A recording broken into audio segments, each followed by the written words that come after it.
ঘুম থেকে উঠে আমি একটু কফি বানিয়ে নেব নিজের জন্যে। তো তার জন্য এক কাপ না, একটু কম, 1 কাপের একটু কম দুধ নিয়েছি।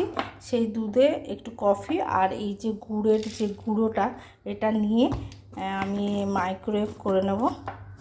এটাকে মাইক্রোওয়েভে দিয়ে দেবো।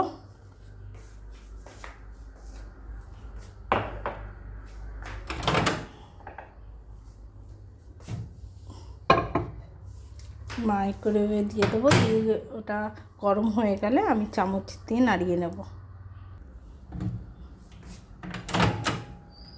কফিটা বের করে নিই।